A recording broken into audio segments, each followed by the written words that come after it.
All right, we have one set of axes and two curves that we're going to draw on them. What are the two curves? The first one is y equals 2 sine x.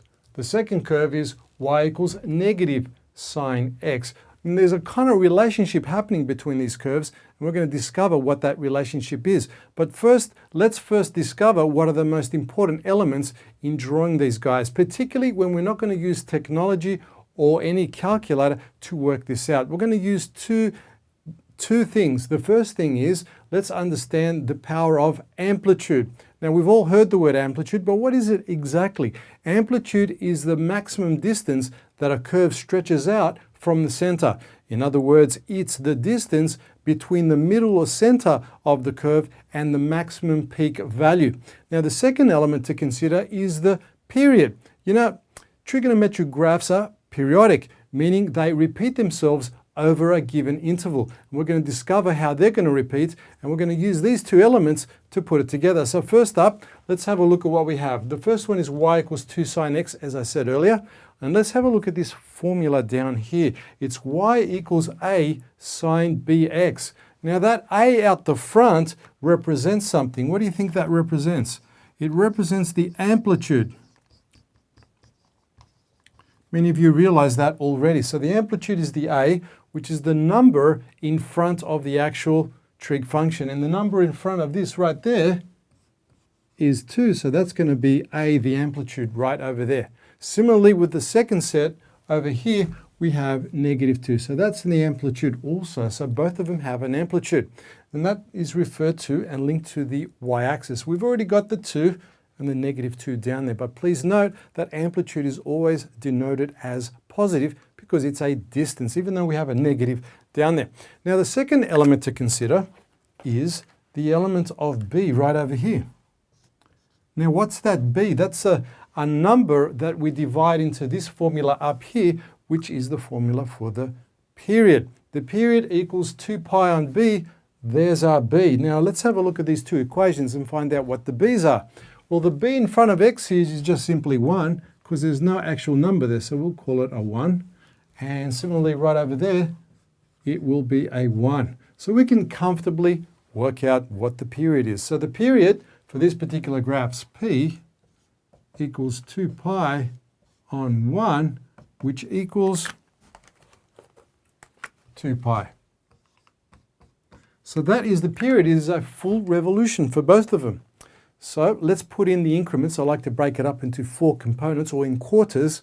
So let's work this out. So if we start off at 0 right here, the first place we might want to go to here would be pi on 2. And then we would go to pi, and then 3 pi on 2. And of course, right on the end here, we have 2 pi. Right there, right on the edge. Now, notice the domain is given more than what we're given for the period. The period goes from 0 to 2 pi, well, 2 pi, but over here, you might notice the domain is from negative 2 pi all the way to positive 2 pi, meaning that we're going to get 2 periods happening. It's going to repeat them itself twice. So let's go negative over here. So let's go negative pi on 2, negative pi, negative 3 pi on 2, and negative 2 pi. So that's quite an expansive length along there.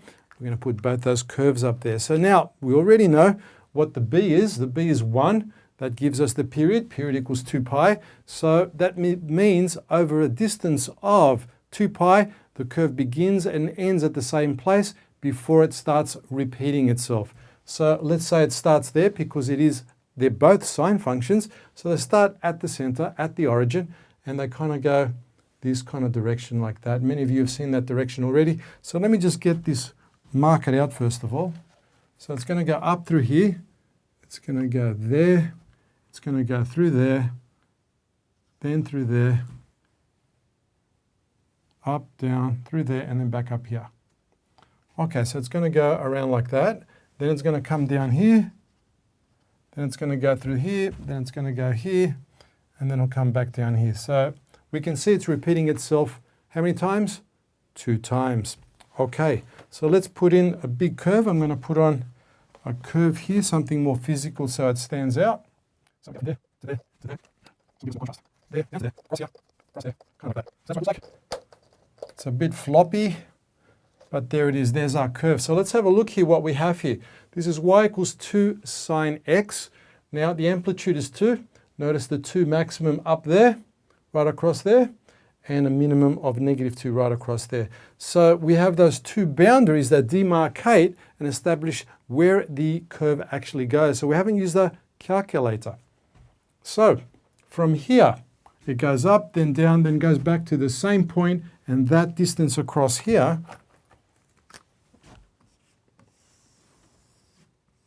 is the period. And the period happens to be 2 pi. So that's the distance over which the curve moves in the horizontal direction in order to establish that distance there. So that's the period. Now let's have a look at the period across this way. It starts here and comes back up here and back to the same place again. That's another period. That's another 2 pi. That's another full revolution. So it's got 2 revolutions here on the graph. Now we're going to have a look at this one over here.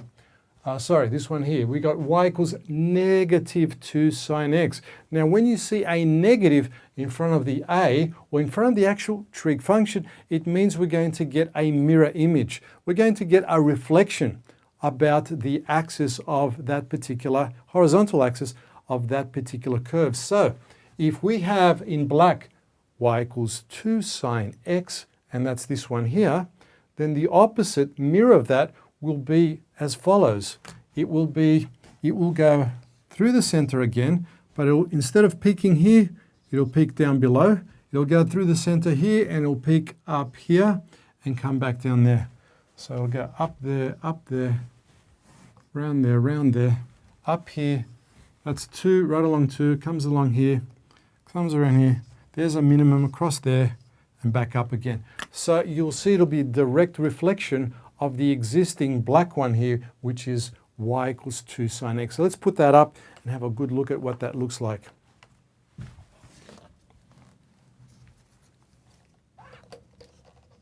So there it goes right there.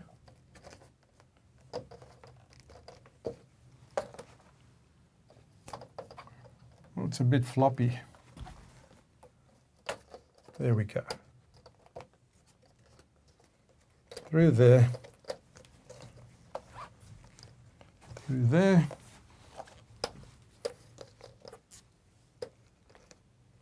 There's the minimum.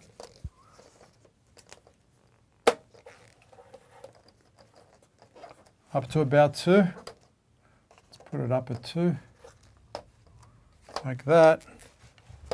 And like that. It's a little bit rough, but you can see it's the reflection and it's the mirror that forms the symmetry about the x-axis in this specific example.